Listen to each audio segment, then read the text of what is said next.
If you're a Kanye West fan, you're not a fan of me, you're a fan of yourself. You will believe in yourself. I'm just the espresso. I'm just a shot in the morning to get you going, to make you believe that you can overcome that situation that you're dealing with all the time. I believe that everybody should have the opportunity to share their views, however noble or odious.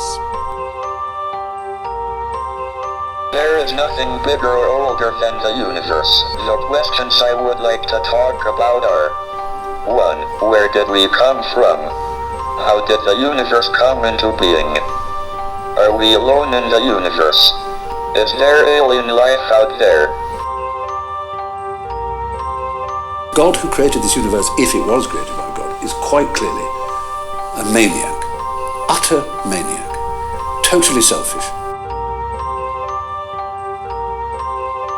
The people who are stuck in an image, the people who are stuck and afraid to be honest and dream a big dream.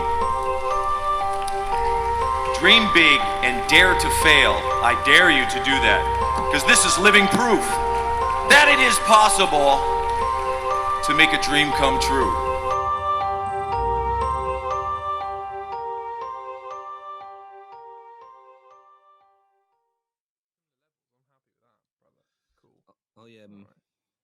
I actually was watching or listening to the Ralph Barnett Ward episode in preparation for this evening.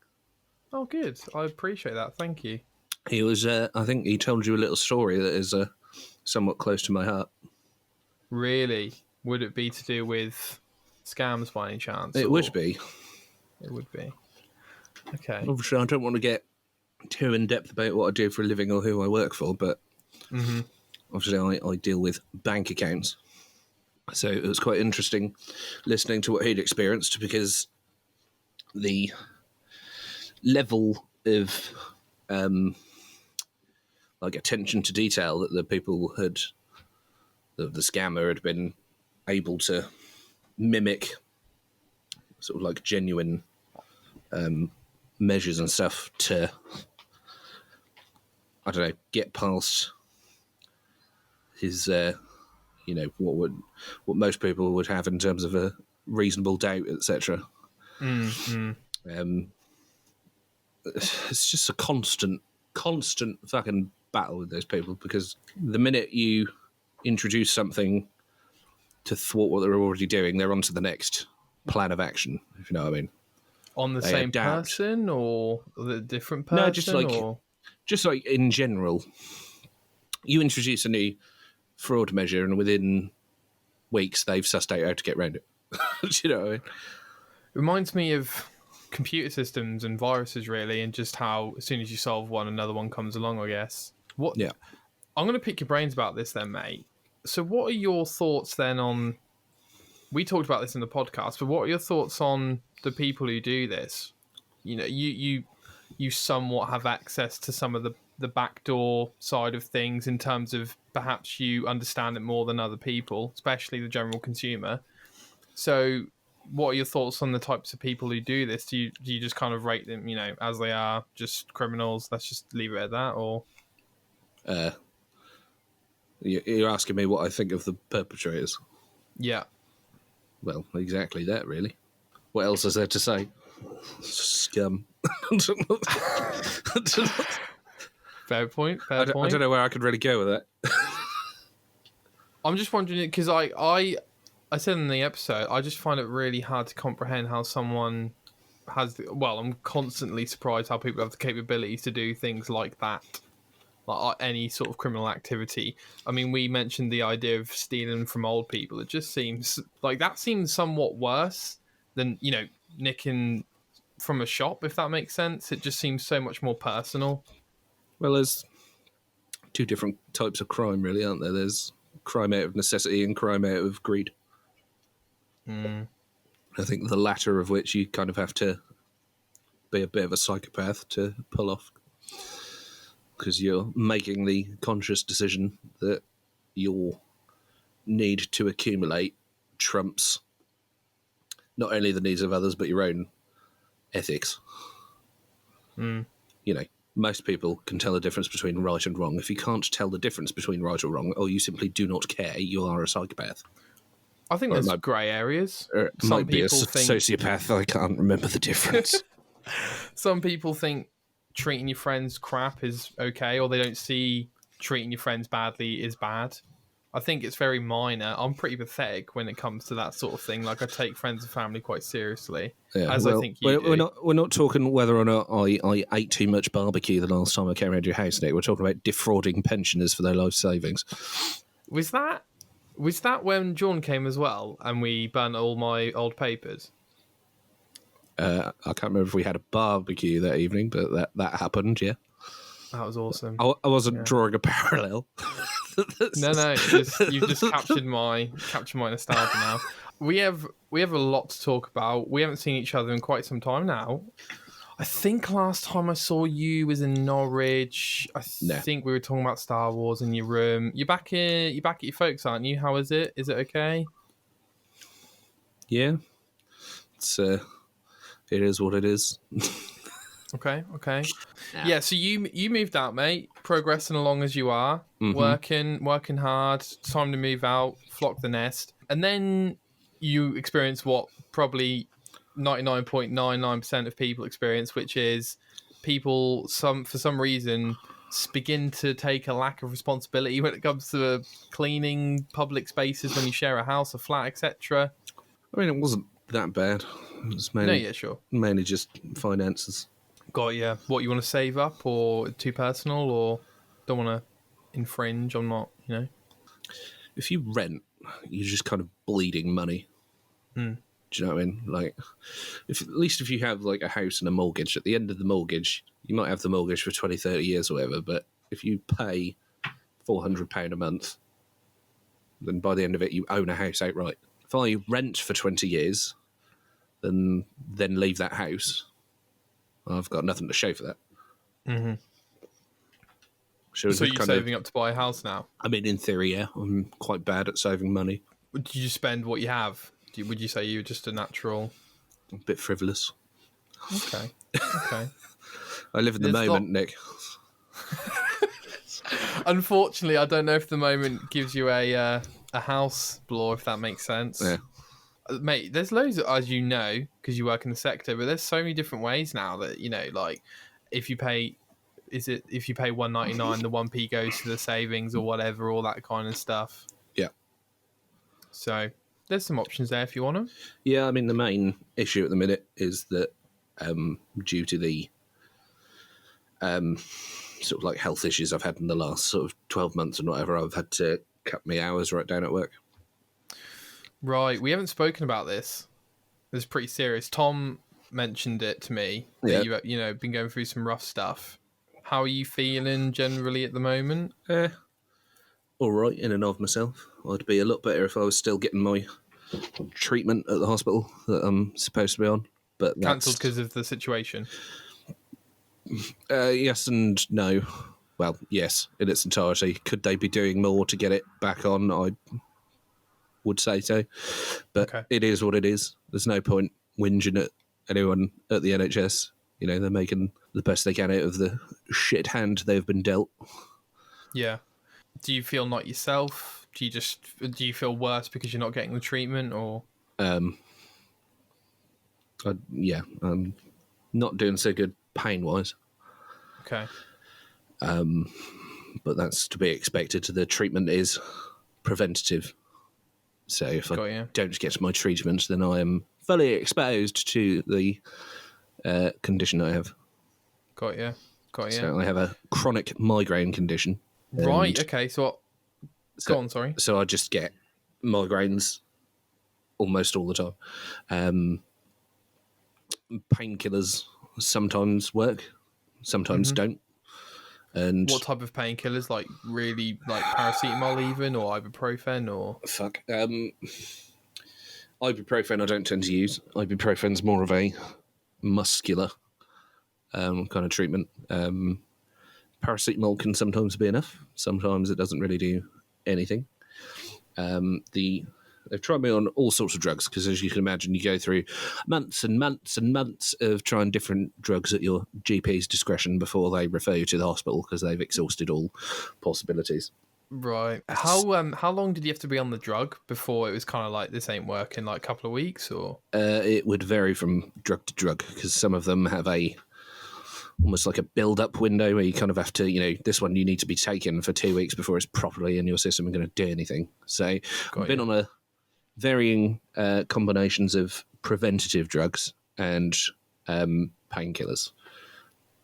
The preventative stuff, they've had me on everything from like epilepsy medicine to beta blockers to fucking antidepressants, just all random shit that they don't really know what it does to the brain, but they just kind of hope that it does something. There's like incidental studies that show a correlation between taking this drug and your migraine stopping. Okay. They don't quite understand why or how the drug's interacting with the brain to make that happen. It's just kind of like, well, it's happening, so let's give it a go. Sure. Sometimes.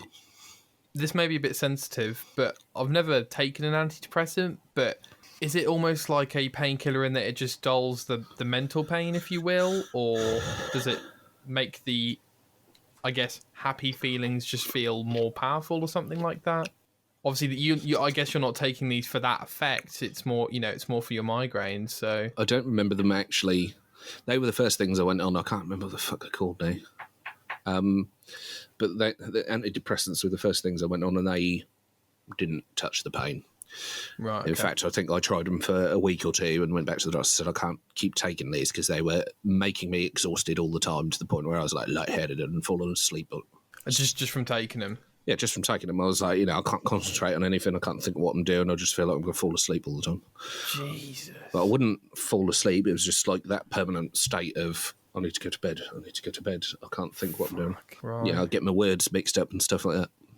Do you have moments then when you have a self-realization where you're like, I don't do this normally? Do you know what I mean? Like, it's like, that feeling when you kind of like, you drive, don't you? Yeah. Yeah, so that feeling where you're like driven a route you drive every day and you get from A to B and then you sort of get out of the car at B and go, hang on a minute, how did I get here? Yeah, mate. Yeah, it's pretty scary stuff. You weren't paying attention. It was all muscle memory sort of thing. Yeah. Well, it's almost a bit like that, except you're doing things wrong. So I'd be like talking to customers on the phone and just like get lost halfway through. Go, I can't think what I'm talking about. That can really interrupt your work. So you're taking all this stuff, and then, as you say, the GP eventually is like, "Oh, maybe we should refer you to the hospital. We've been doing this for 6 months now. It could be something serious." Yeah. So they tried. Then I think after that they put me on the beta blockers, and they were good fun because I remember being at work. Someone came and said something fairly innocuous to me, and I just flew off the handle. And I like stormed outside, calmed down, and I thought, why the fuck did I just say that? So she did absolutely nothing wrong. I was like, I'm not even stressed or angry about anything in particular other than being ill and not being particularly happy about that. So I went back in and, basically grovelled and said, I'm going to call my doctors right now because I think something is wrong. And he was like, oh yeah, by the way, that might be a side effect of the beta blockers. I'm like, what do you mean? So, well, again, we don't really know why, but there is a statistical correlation between, they can cause mood swings as a potential side effect. Right. Great. I can't remember if it was them or other ones, but he was talking about how, because they block certain pathways in the brain, sometimes they can interfere with the transmission of oxygen to the brain. Not to any life-threatening extent, but to the extent where your body starts releasing adrenaline instead. So that's why I'm like... So survival stuff starts to kick in. Yeah, okay. That's why I'm getting ready to fucking rip the head off of anyone who comes and talks to me. I'm like... Got yeah. Okay, well, that's not very helpful when I'm in a customer service role. Yeah, has my mortgage been agreed? No, fuck off! So, about this condition you have, mate, does it develop? Is it birth? Is it genetic? What's the kind of... No one knows. No, okay, good. They've not mapped enough of the brain or don't understand enough about where the condition comes from to tell me what causes it. Which is quite frustrating when I'm having to kind of explain to my employer why I'm having so much time off and go and, yeah, I've got this thing that flares up now and again. I've got no real way of working out where it's coming from, what likelihood I'm going to have of success with any treatment, and whether or not that has an expiry date on it. You know, one day the treatment might just stop working and I have to go and try something else. Mm-hmm. So it's been a bit unpredictable that way. I was having a fairly good spate of, you know, being at work uninterrupted. The idea being I'm on reduced hours while I get acclimatised to the new treatment, and then once that's kind of settled in, look at returning to normal. But yeah, that's kind of out the window at the minute. This condition, when do you think for you it started? Like, I mean, I'm now thinking back to Download 2016 when we went together and we woke up that Sunday morning, I think, and you were like, we had breakfast, and then you were like, Nick, I gotta go back to bed 'cause I just like slept like shit or whatever. Yeah. And I was like, oh yeah, fine, you know, like Yeah. we've got all day, you know, let's just go back to bed or whatever. I just played Crash Team Racing. Yeah. I'm now thinking maybe was that even back then? Do you think that might have been a prelude to this, or I've probably had it since I was about 10. right? Okay. In varying degrees. There's been some instances over the years where I've had to, you know, go to the doctors and say, you know, this is getting more serious. I need something a bit more robust in place. But it's always been try these pills or whatever. And in the past, it's always kind of settled down. It's only in the last couple of years it's flared up to the point where, you know, I'm getting into serious conversations at work about, you know, whether or not I can keep my attendance to a sufficient level. That's some pretty difficult conversations, I imagine, because obviously you want to, you know, be employed and earn money. The weird thing is that I actually enjoy my job. So I quite enjoy being there, getting on with things. That's something to do for a start, you know, when you're shut indoors all the time. Are you guys working in what's the sitch? If you can work, do you work in the office, or do you work from home, or what's So where possible, people certainly within my centre doing my job are all working from home. Okay. If anyone doesn't have the facility to work from home, or it's not working for them and it's not practical, they can go back to the office. And obviously there are certain measures in place there. Everyone's got to be on desks that are 2 meters apart, and all the fucking floors got all fucking cordons and shit on it, so that they've all got to follow in a one-way system. About working from home, do you like that idea, or would you rather go in the office? Or I prefer it in that the things I've found over the years that exacerbate my head problems tend to be fairly environmental, and tuning the environment of your workspace to your liking is problematic in a room full of 100 people. So it has the added benefit of I can have the lighting at the exact level I prefer. I can decide what the ambient temperature of the room is to a certain degree. Of course, this week I'm fucked because it's just going to get hotter and hotter, and there's nothing I can do about it. But generally speaking, I was going to ask you about that then. So what's the things that make it worse or even begin a session, for example? Is it like light, noise, smells? I mean, heat? In terms of the beginning, I don't really know. There's no way of testing it, no way of pointing to it, sort of thing. I've tried to keep in a journal and going, I had a migraine on this day and this was the conditions kind of thing. But by the time you get to the end of the month, there's no consistency at all. Really? What is consistent is things that exacerbate it once I've already got one coming, if you know what I mean. Yeah. So avoid the bright lights, avoid the loud noises, and heat. Heat as well is not much fun. I drastically prefer being cold. Me too, mate. Mm-hmm. So, as someone who enjoys films, games, etc., you can obviously turn some of that stuff onto the warm light, as most of them have now, to hopefully help a bit of that. But does that frustrate you as someone who, you know, maybe wants to play a video game tonight, say for example, and then the migraine kicks in? Because I imagine once the migraine kicks in, all you want to do is sleep. But I don't know, because I've never really had one. So to be honest, when it's worse to the point where I need to go to bed, I just don't care anymore. Do you know what I mean? Right. Everything else is secondary to getting to bed. But that is it sometimes. I don't have capacity for frustration because I need to go to bed. Fair enough. Can't think about anything else.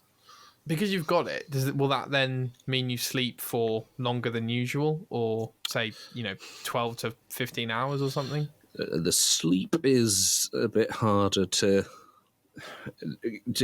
give to quantify my sleep is a bit harder in terms of the impact it has on the migraines, etc., and vice versa. And the reason for that is I also have sleep apnea. So you remember when we went to download, you had to share a room with me, and how the room would shake the very foundations, the underpinning of the hotel, because of my snoring. Mate, I don't know if I wore earplugs, but I got to say I slept like a baby. I have a feeling you brought earplugs with you because you knew what you were in for. Probably, but same thing your brother, to be fair, when he stayed in my room, but I didn't mind it, mate. Nothing I got to say. But so anyway, you're saying, so sleep apnea that's more than snoring, isn't it? Sleep apnea is where your sleep is interrupted.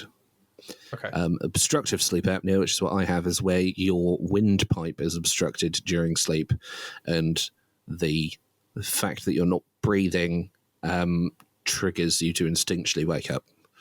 Your brain's going, you're not breathing, something's wrong, wake up. But you don't know you're waking up. But your brain does. Is that when you wake up and you're paralysed then? When you wake up and your brain hasn't... No, I have had that though, and it can cause it. That sounds horrific, by the way. Is it as horrific as it sounds? It certainly was at the time. In hindsight, I just kind of laugh about it because I'm like, oh, my brain did a funny thing. You know? So the way it happened at the time, this was after they'd told me we think you might have sleep apnea, which, and up until that, I'd not really considered it. My parents both have it, and they've all got breathing machines, etc., that they have to sleep with. I've got one now that's done me the world of good. But I remember waking up and thinking I can't move. I can move my eyes, I can look around the room. I'm aware, but I cannot move. And at the foot of my bed was this big, swirling mass of black.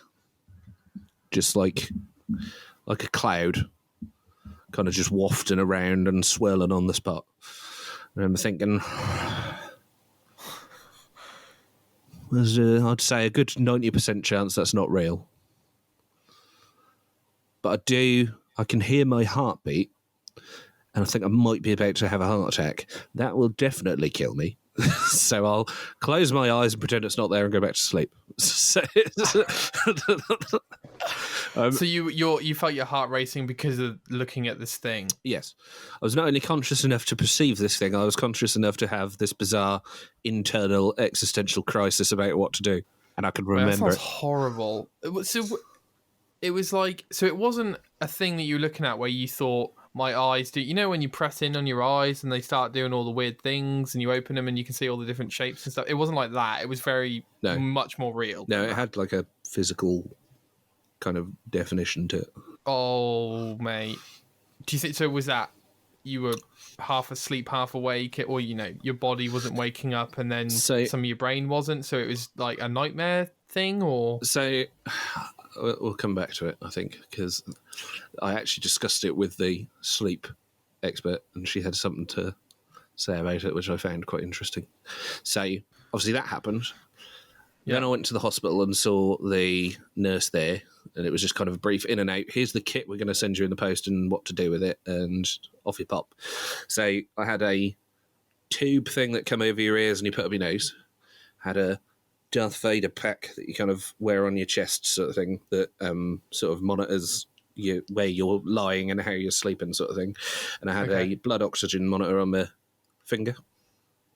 So you're telling me that it can't be measured by a Fitbit? It needs more detail than that. That's a joke. I don't know what a Fitbit is.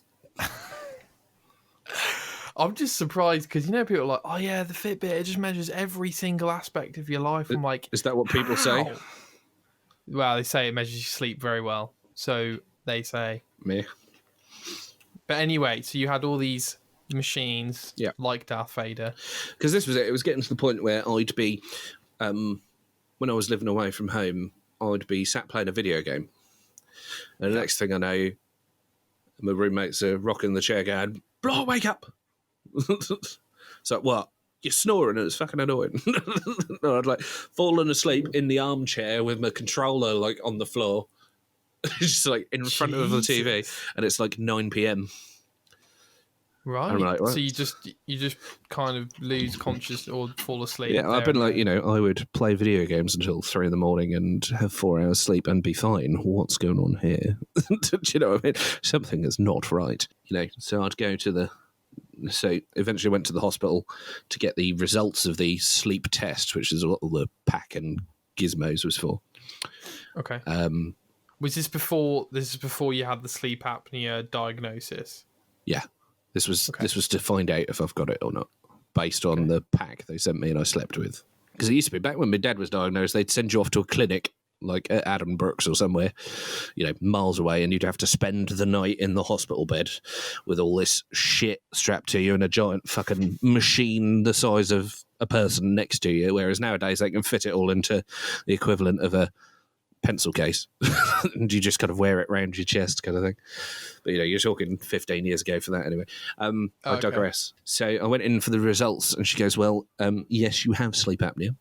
You have one of the worst sets of results I've ever treated. So obviously there are lots of different stats that this machine was tracking throughout the night, and on average I was waking up 92 times a minute. No, not a minute. An hour, sorry. So that's more than once a minute. And 83 of those were due to cardio obstructions. And that's every night? Well, that was the night they did. That was the average. The test. Mate, I can't even comprehend that. I'm surprised you ever felt like you had any sleep. I never did. That was the point. I'd wake up tired and just be tired throughout the day. But when you were sleeping, you were never like, I guess, I don't know what question to ask. Like, were you just waking up constantly, or was it just small enough that you didn't realise it was being interrupted, but it wasn't, full awake kind of thing? I was awake, but not conscious. Okay. Oh, God. The only time I can remember was the incident with the swollen black mass. So I said to her, well, obviously I've been tired all the time and I keep forgetting things. Can it cause hallucinations? She said, well, what do you mean? So I told her what happened. She says, well, you're describing sleep paralysis. She doesn't occur all that often. You might never ever experience it again. But it's again, we're getting into Alex Jones territory here. That's okay with me. So she's like, when your brain is deprived of oxygen or not getting a sufficient supply of oxygen, i.e. because I'm choking, the brain can release what's called DMT, which is what if the brain is meant to release when we're asleep. It's what gives you dreams and stuff. So when I am waking up, when my body thinks it should be asleep, there's still DMT in my head when there shouldn't be. And that's why I'm seeing shit that isn't there, because my brain's dreaming while it's awake. That sounds like a horror film. I'm just lucky I didn't see the interdimensional vampires. Don't get me wrong. I'm sure this swirling black mass was horrific, but imagine if you had like a whole nightmare play out at the foot of your bed.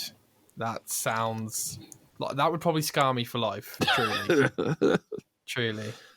That's horrific. I'll see you in your dreams, Nick.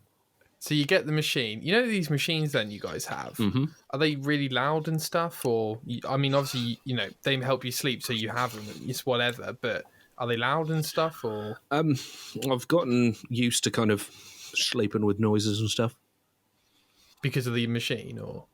Just in general. I quite often listen to podcasts and stuff when I go to bed, or I'll put on like Star Wars Theory or something like that, and just kind of listen to nonsense about rubbish that's happened in the comics or something, and then just kind of fall asleep to that because it lets my mind just wander. So the breathing machine doesn't really affect me anyway.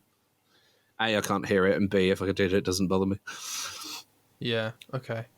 Well, I'm sorry to hear all about this, mate. I feel for you. I don't know what it's like, but I feel for you. It's good fun, isn't it? I feel like if I was you, I would be the embodiment of Scrooge at all times. I'd just be the grumpiest person ever. Well, I am. Ask anyone. But Nah, you're more lighthearted than you let out to be. I know I'm more lighthearted than people give me credit for, Nick. I am a You joy are a to be softie. around. You're a softie. I am a joy to be around. Apart from, when you insult me, which is at all times, that's probably the hardest you get. But I can take it. You're like a condom. You just need to be ribbed from time to time. I'm just so gullible. You'll just be like, yeah, Nick, no, that's not PMS. That's what you got. Oh, right, okay, cool. Okay. Wait, what? Yeah. I'd be considered homophobic, racist, and stupid just for, if you have questioning the patriarchy. If you haven't perhaps. donned a picket and tried to use it to saw off the head of the nearest statue in your general vicinity, then you are, by definition, a right-wing extremist. Oh, man. It's so funny because all these left-wing people are walking around like brown shirts. It's very interesting, It's very interesting. Making me have certain thoughts, certain political opinions. It's interesting. In order to fight right-wing extremism and fascism, we should ban certain ideas and certain words and compel certain types of speech. It's an interesting idea, kid.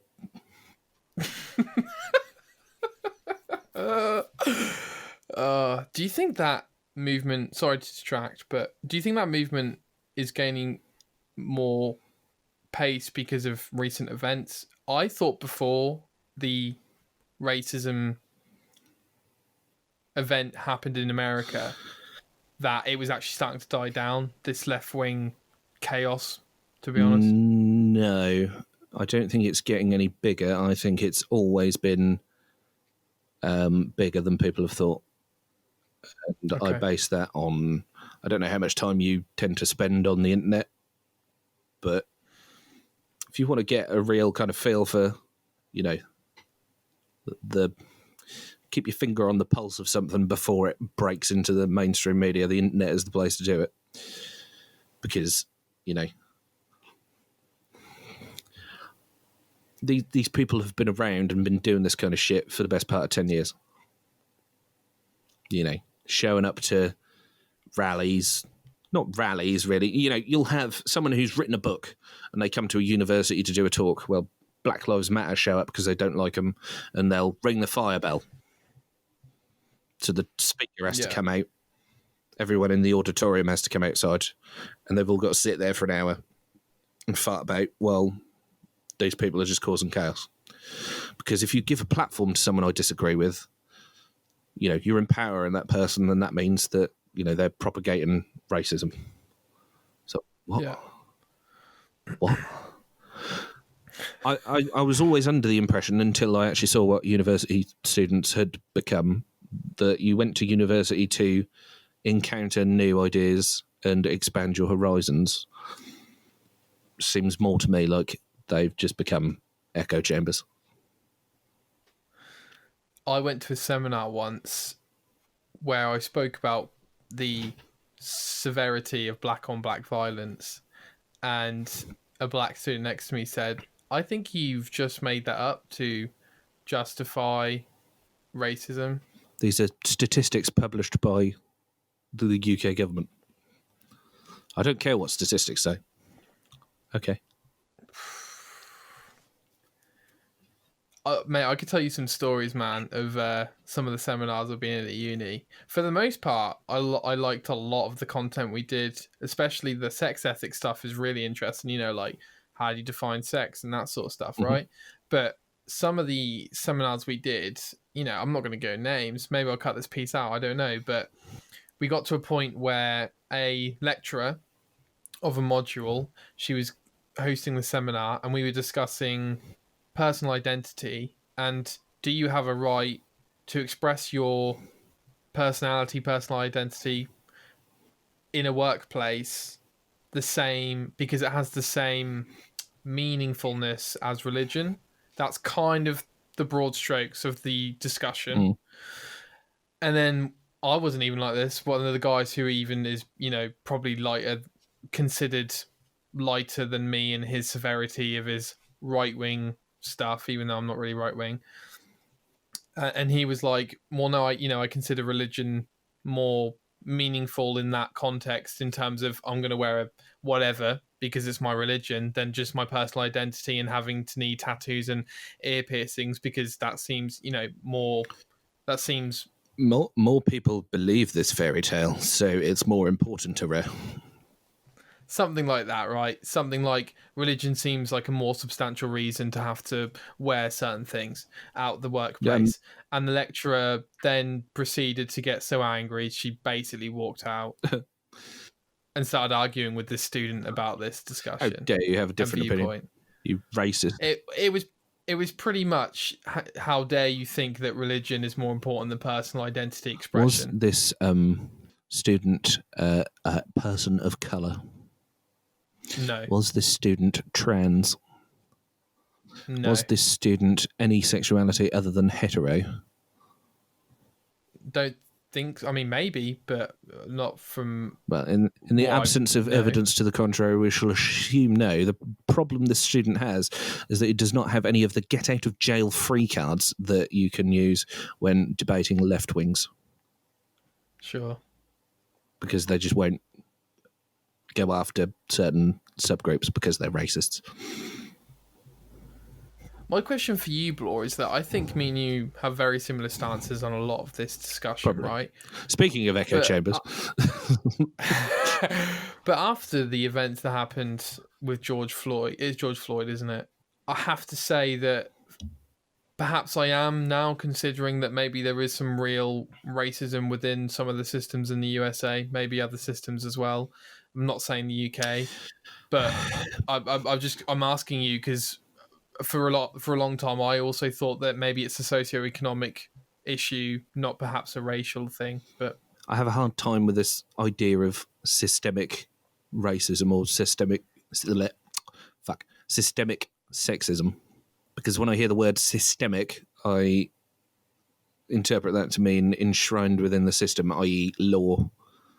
And I can tell you for absolute fucking certainty that if we look at George Floyd, it's going to be the American Constitution, isn't it? There is nothing in the American Constitution that says, it's open season on killing black men.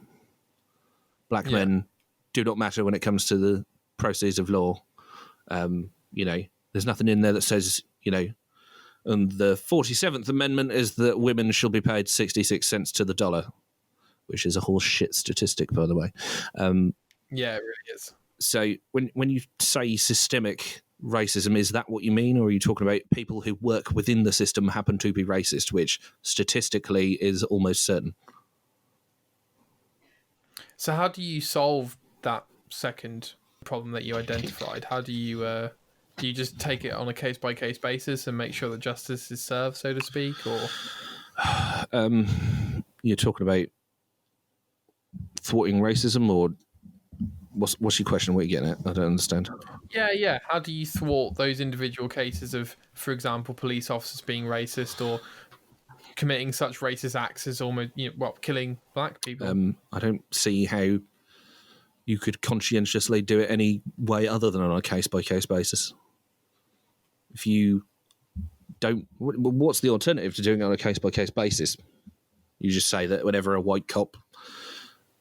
black dude dies in police custody and the policeman is not black, that they are automatically murderers. Like, what other criteria can you use than to look at it, each case on its own merits? What would you say then if a case like that happened and then he got a less harsh sentence than someone who did an equal killing of colour or something like that, or the judge was also considered to let the cop off, maybe with manslaughter or something? I don't know, but like in a hypothetical case like that, what would your reaction be? I don't see how you could have a hypothetical identical murder short of you have a black dude and a white dude that are hanging out and they're both killed by the same person during a home invasion. Do you know what I mean? Like if they're murdered by the same person at the same time and he gets 2 different sentences for each murder, because obviously certainly in the American legal system, they'll stack the charges. So they'll be, you're being charged with murder in the first degree, murder in the second degree, blah, blah, blah. If it's murder in the first degree for both people and he gets 2 different sentences, then I'd be like, well, what the fuck is that? But then again, unless the thing is, again, this is something that is not new. It just, everything seems to be bubbling to the surface of mainstream consciousness at the moment. Police brutality, again, if you've spent enough time on the internet and sort of, tune into these kind of things, police brutality in America, full stop, race aside, has been out of control for the last 10 years. But the police have always covered for each other. That's been the main obstacle in dealing with it. This bloke will, pin a black dude in the street and smash his head to the pavement until he's dead.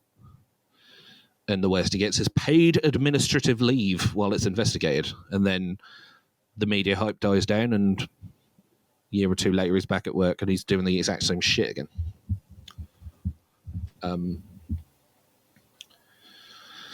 But the same happens to white people, Hispanics, Asians. I don't know if Asian is the political correct term anymore. I can't keep up with the... What else would it be? Is there different Asian territories that we have to... Asia effectively covers both the Middle East and what would have been called the Orient, but I was told the other day that Oriental is racist now. So ultimately, I think that racism will always be a problem so long as either side is perceiving issues through the lens of race. What if the issues are because of race and it's not just perception? I don't think any issue is caused by race. I think there are shitty people of every race, gender, and sexuality. And I think the problem is exacerbated because they're the only people that really seem to get any kind of press attention. They're the only people that get press attention because it's the only kind of shit that people seem to pay attention to. It gets the views, it gets the clicks. So we'll hone in on that more. The lens of mainstream media focuses on the negative because that's what sustains them. I don't know about you, but I think that the mainstream media is probably outdated, but I'm not quite sure how you solve the issue that is them reporting with extreme bias. I mean, you probably don't solve that issue. There is bias there. But, I mean, as far as I'm concerned, the American news streams are so biased that it's pretty much propaganda to me. I'd say the same is becoming more and more apparent with the UK as well. Certainly the BBC.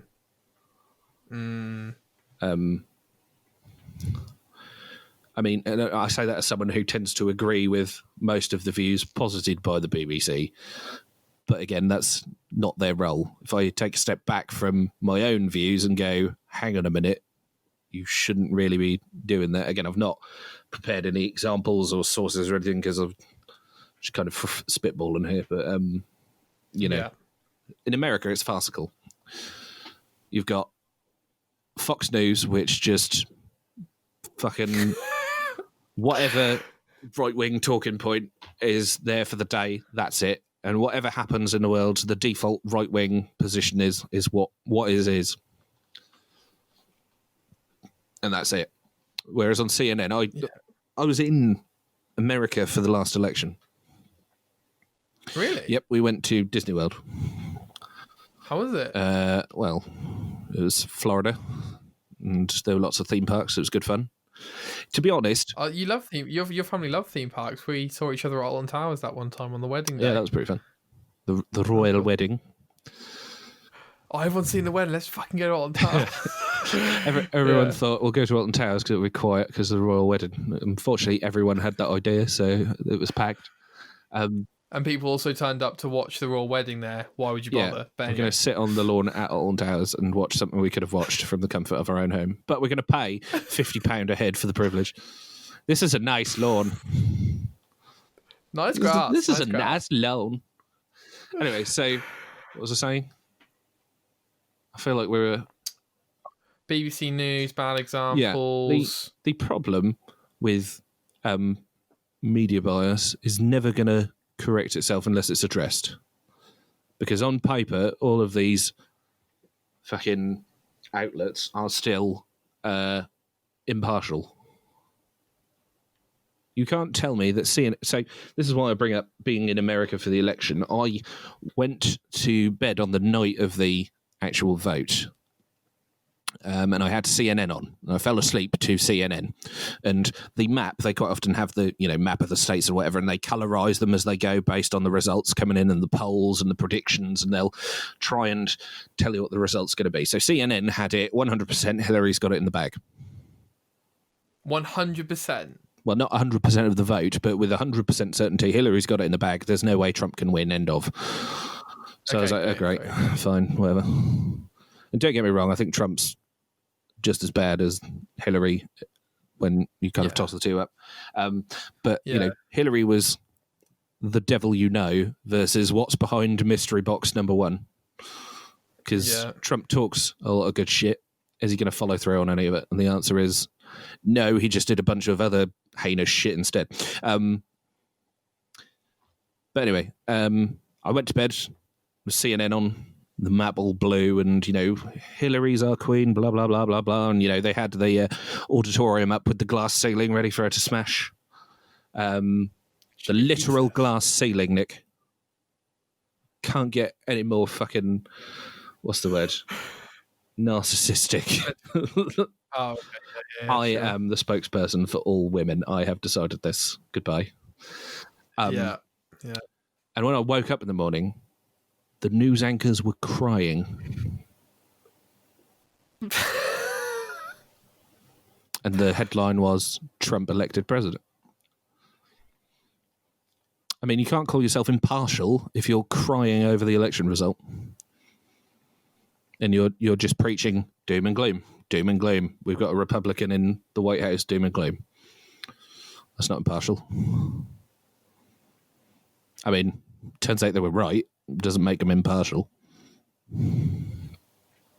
What's interesting is that they keep being... I almost thrive off the left Hollywood just absolutely gobsmacked that anyone could possibly vote for this horrible human being without considering anyone's real individual situations in terms of job loss, economic situation, etc. And I'm not justifying voters, I'm just kind of, it's all part of the same problem, in my opinion. This crosses industries. It's not just politics. It's not just movies, the video game industry.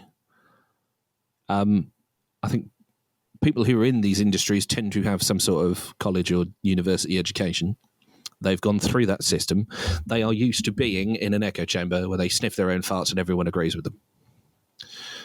And anyone who disagrees with them must be doing so because they're a racist, a misogynist, or a transphobe. Or a homophobe. Yeah. So when you then send them out into the world and they make this, either a election campaign where, Hillary's crowned herself president 6 months in advance. What are they called? Is it the GDC or the C? Who the fuck runs the Democratic Party? Picks the nominee. Is it the DDC? I think it's the GDC. I could be wrong. Democratic Committee or something like that. Whatever they're called. Twice now they've ripped the rug out from Bernie. And I genuinely believe that Bernie is the only one who could have given Trump a run for his money. Yeah. But again, was Bernie in the popular vote again for this second attempt with the Democrats? Do we know? As in, was he primed to win the popular vote but lost against the these committee or whatever? You're talking about Bernie? I don't know, because there's all shady shit that goes on behind closed doors. But, you know, they just kind of turn around and say, right, we're crowning Hillary president as well. You know, end of. We have decided. And people are like, no. I'm pretty sure Trump won the last election because all the Bernie followers went, now I've had enough of this. Let's just press the big red button and see what happens. 100%, mate. 100%. And I have a feeling they'll do the same thing again this time. But nope, you haven't had enough of Armageddon. You can have some more until you learn your fucking lesson. Anyway, what was I talking about? I feel like that was another digression. No, I'm glad we touched on it, mate, because I feel like I feel like a lot of people aren't quite getting why other people are voting certain ways, and that can be quite dangerous when people not only don't understand or don't try to understand. On one side, you've got one lot that are convinced that everyone who disagrees with them is Tommy Robinson, right? And then on that side, they're all convinced that everyone who disagrees with them is Karl Marx. That's sure. There's no middle ground anymore. If you're in the middle, then you're an enemy of both. You're no longer the one looking for the reasonable answer, weighing the pros and cons. No, you're an enemy of both now. So this is what I mean when I say if I'm pissing off the left and the right, I'm doing something right, because I'm not just going, I'm in this bubble, and now on every issue I just default to whatever they say. Well, I feel like even the right and left flex on depending on who you ask anyway, right? Like, I don't think... they can do, but there's this weird militant subset of them that I think is larger than anyone's prepared to acknowledge that are fundamentally extremist. What do you think about tearing down the statues of old God knows what, I guess? I don't even know if they really are. It depends what you're trying to accomplish. If you're just trying to rile up the opposition, then great. Mission accomplished. You've now got white extremists in the street beating the fuck out of peaceful protesters because a handful of yobbos decided that they'd hijack the protest to tear down statues. You want to talk about Churchill? Do you want to talk about Churchill? In the context of what's going on at the minute. Okay, yeah. So, again, people are just kind of ignoring the facts in favour of their own argument. So I got into a bit of a row the other day. I generally avoid talking to people I don't know on Facebook because it always ends up in a row. But I indulged against my better judgment the other day, and this guy was literally telling me that Churchill was worse than Stalin. Oh, you know what? I know someone who thinks that Churchill was worse than the Cuban leader. I forget his name. Che Guevara? No. The one who Fidel Castro. Fidel Castro, yeah. Yeah, I thought that was a. Yeah, anyway, his justification was that Churchill committed genocide against India, or the people of India, whereas Stalin was committing genocide on his own people. And because Russians are predominantly white and whites come from a position of power, the genocide against the Indian people mattered more in a historical context. Right. But then on the other side of the argument, you've got people going, well, it doesn't matter what Churchill did because he got us through the war. Like, well, am I the only one here who thinks that context and facts matter?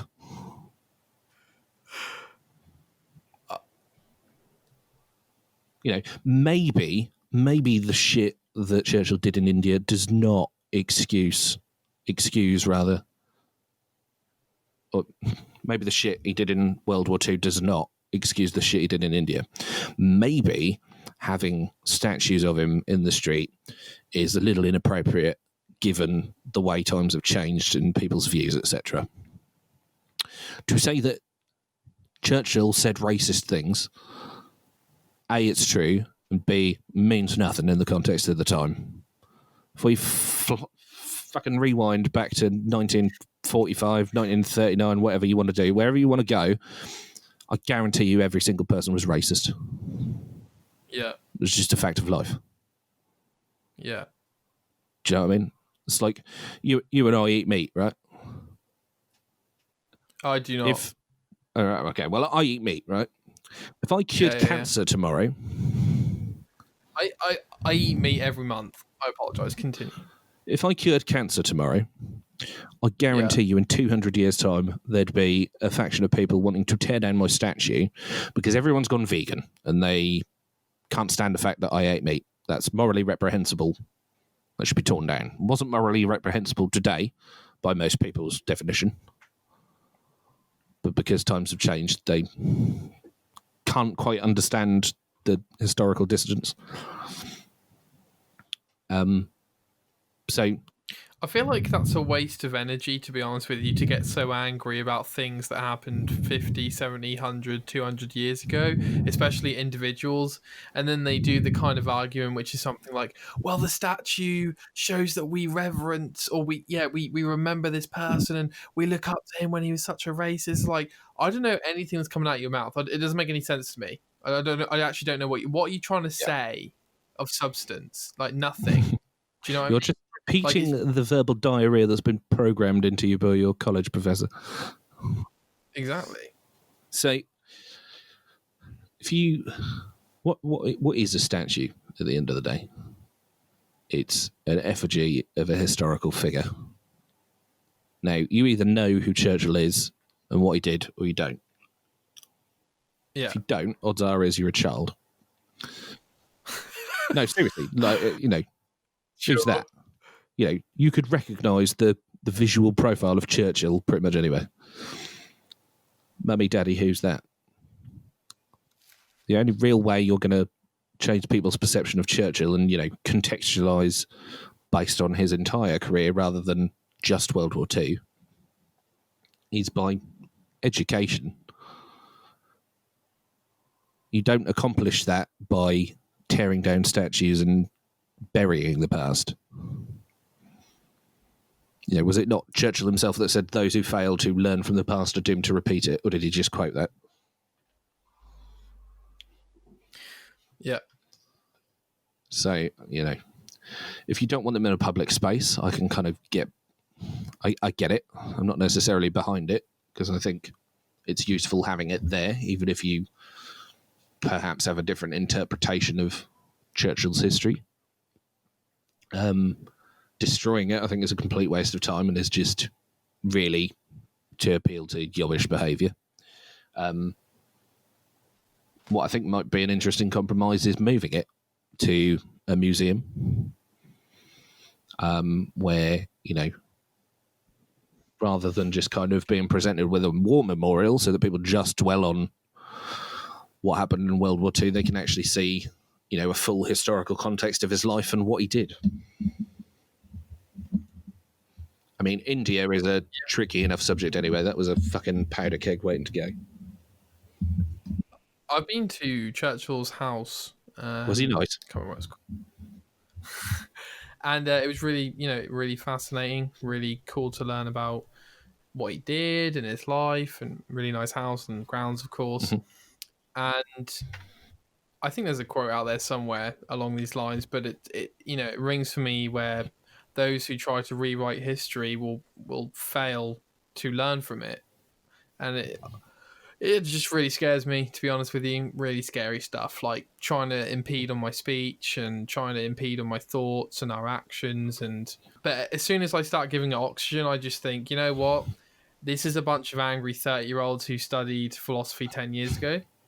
And I would rather just get on with my life, because I know that when I step out of that chamber, when I talk to most people, they seem fairly sensible, fairly non-extreme. Like, to be honest with you, I think part of the issue is that the better our lives become in terms of lifestyle, the easier it is to get angry about things that we never considered before. I mean, we don't need to be angry about poverty anymore, generally speaking, on a wide population basis.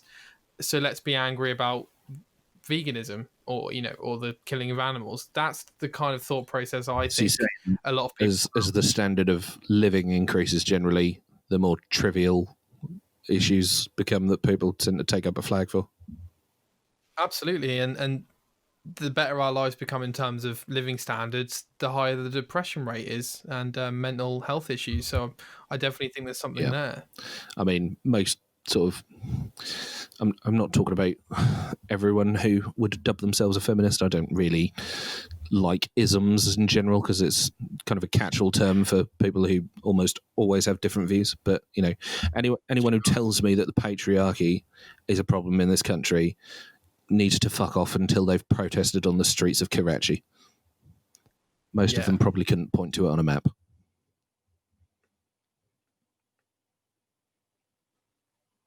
I've got to agree. I mean, are you seriously going to fight me right now about a false statistic on female pay, or are you going to liberate women who are genuinely oppressed physically or almost every way imaginable in countries like Saudi Arabia? I should clarify, the statistic is not strictly speaking false. It's just deliberately presented in a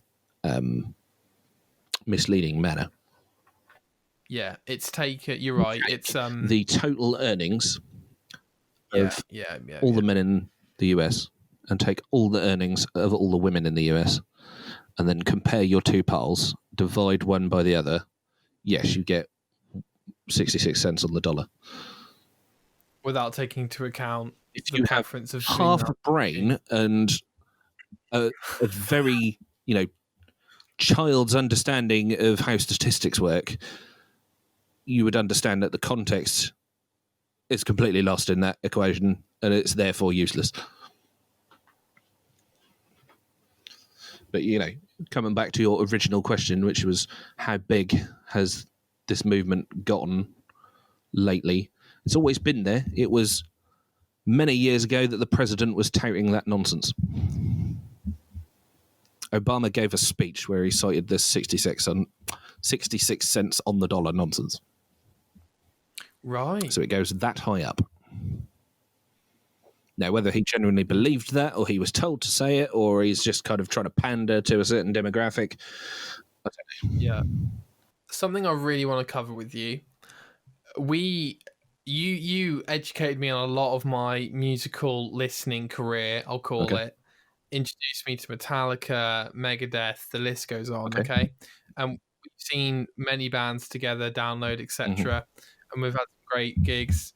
And I just wanted to really kind of firstly thank you for that education. But secondly, just discuss your musical listening habits, because I know that your mind is on such a swift pace sometimes in terms of your music that one day it's Metallica, next day it's Megadeth, next day it's Green Day, next day it's Devil Driver. It's constantly evolving in what you find interesting. I just wanted to discuss that process in your mind. Is it just a case of you get bored with it, or is it, what's kind of driving that? I think my listening habits might have changed drastically since the last time we kind of hung out for any length of time. Because at the minute, I tend to kind of just go in phases. I'll stick an album on and just kind of lose myself in it for a bit of time. If it's any good. If it's crap, then it gets turned off. A new album that you haven't heard, or old albums? Or so at the minute, I'm going through a bit of a cold chamber binge. Okay. You may have seen I've been posting some covers on Facebook. I've got to be honest, mate, I don't even check Facebook much anymore. That's fair. Well, you should check out my Facebook because it's got my friggin' covers on it, Nick, and you can be the third person to like a single one of them. I will do that. I will do just that. They're not gaining much traction, but I don't really care. I'm just kind of doing it for my own amusement. 100%. As you know, I am between bands, so I'm just kind of finding any outlet I can, really. So yeah, I'm on a bit of a cold chamber binge at the minute. I did find another band that I was quite impressed with when I saw Trivium at the UEA a few years ago. I think it was on the Silence in the Snow tour. Not my favourite album, so that was a bad start. But also, I think Matt was still not doing screams. Well, he blew his voice out, and I think on that basis he'd kind of moved away from screaming. So when they came to make the album, he was like, well, what if we just tried doing an album without screams and see how that sounds? And it's all right if you like that sort of thing. It's just not, there's no tracks that grab me immediately and get me going apart from maybe the title track. So that was that tour. They also had this drummer whose name I can't remember, but he kind of finished that tour cycle with them, and then I think was finished or fired. 'Cause they had the drummer who recorded that album with them. He left halfway through the tour cycle, and then they got this replacement who was gone before the next album was conceived of, from what I can gather. Okay. And then it was they got not a good Monk. performance. It was, The drummer. yeah. I don't know. Like he looked like he could probably play other genres reasonably competently, but it was like anything with fast double bass was almost like, 15-20% over his capability in terms of the double bass specifically. And I don't know if he fucking set his cymbals up wrong or something, but his cymbals, the crash was like flying all over the place. And on certain songs in Trivium, they do a lot of riding on the crash quite fast. And if your crash is flying around all over the place, you can't really get that kind of sound going. So it looked awkward, it sounded awkward, and it wasn't Right. particularly good. However, before they came on, there was this band called Heart of a Coward, whom I sent you a link for the other day, I think, and said, "This is what I'm into. have a look at this," which I think they play in like F standard. I think Okay. from what I could tell, they play on 7-string guitars in a tuning that's one step lower than an 8-string would be. Right. Okay. Because I think the low on a 8-string's a G. So they've gone down. Do you not think there's a bit of silliness to see how low we can drop the string? I mean, if you're making a meme video, then definitely. It's definitely possible to be silly with low tunings. However, this particular... The song I sent you, the album itself, Deliverance, is fantastic. Okay. And So you're still into the heavy stuff, though? oh, yeah, definitely. I have a very short attention span when it comes to music. You either need to start smacking me right in the face within the first 30 seconds with sheer brutality, or I will just meander on to either the next track, or I'll just take the disc out entirely. And yes, I said disc. I buy discs. What are your thoughts, James, on a lot of the music we grew up on? Will you listen to Metallica, etc., or does that bore you now because you just know it off the back of your hand, basically? I guess maybe you don't, but I assume you do. I do more or less know it all off the back of my hand. It's less. There's a certain thrill I get out of hearing a song for the first time and going, I don't really know what's coming up next. Thinking, ooh, that's clever. Ooh, I quite like that. But the classics are the classics, aren't they? What was the band process like when you were knee deep in it? Did you enjoy it? Was it, brackets dream come true or dream started, etc.? Was it what process? The band process. Oh, you're talking about when I was like with Apollo Stands or whatever. Yeah. Yeah. To be honest, I don't really understand half of what went on.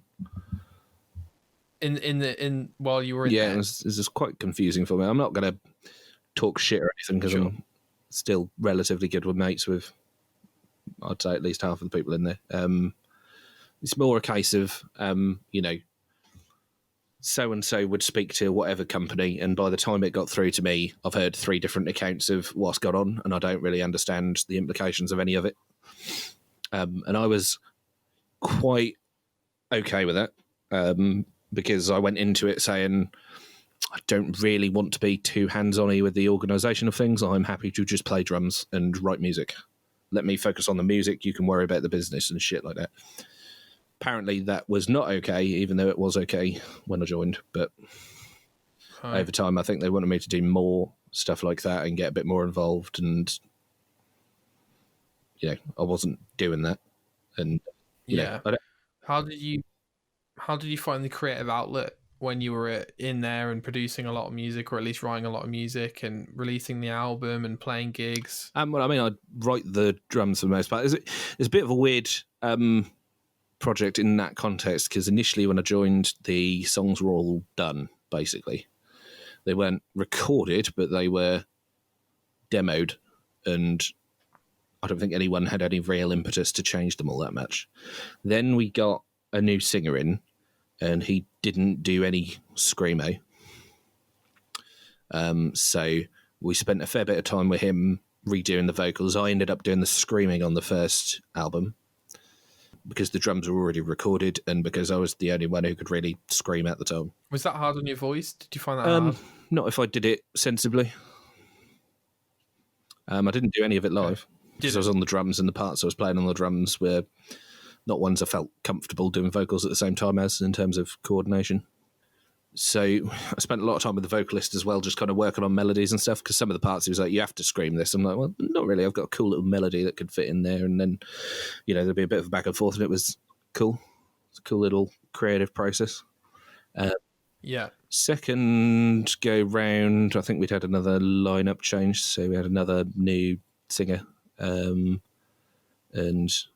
that was a bit more... obviously, everyone was having their input at that point because the lineup, apart from Lex, had completely changed since the first one was sort of conceived of. So we were building something new from the ground up, which was pretty cool. We were basically just, the guys would come up with some riffs and stuff and see what sort of fit together into sort of the bare bones, if you will, or skeleton of a song.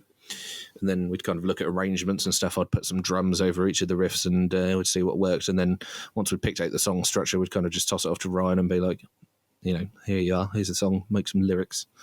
And there were a couple of songs where we were stuck for lyrics, but we just wanted a melody. And I ended up writing some of the lyrics for, I think, Supernova, which is one of my favourites off that record, was a joint effort between me and Ryan. When we were writing lyrics, I'd quite often Ryan would know where he wanted to go thematically, but he didn't quite know how to start it off on some occasions. So I'd kind of come up with a line or, the first kind of rhyming couplet or whatever, and then I'd kind of toss it back to him and we'd kind of have a back and forth and sort of flesh it out from there. And there's one song though, which Jack wrote, I think, pretty much all the riffs for, it was originally called Jacked Up, and then I think they renamed it to Fired Up. Jacked Up's cool. Yeah, I liked it because it was like Jack putting his little stamp on it, because, when you get Jack in his zone and get him creative, he kind of whips some good shit out of his sleeve. But that was more of a funky song. It had a very Skin Dread vibe to it, which I was digging. And they were like, we don't know really how we're going to put vocals to this. I said, well, I've got kind of a melody in my head. Shall I write like some joke lyrics just to give you an idea of what I'm thinking? They were like, yeah, do that. So I wrote from start to finish an entire song's worth of joke lyrics about running out of weed and getting angry and beating people up because you can't find any more. Which I don't know why that occurred to me at the time. So I wrote that from start to finish and handed it off to the lads, and Ryan liked it so much that became the final lyrics, pretty much. I think there were some changes here and there.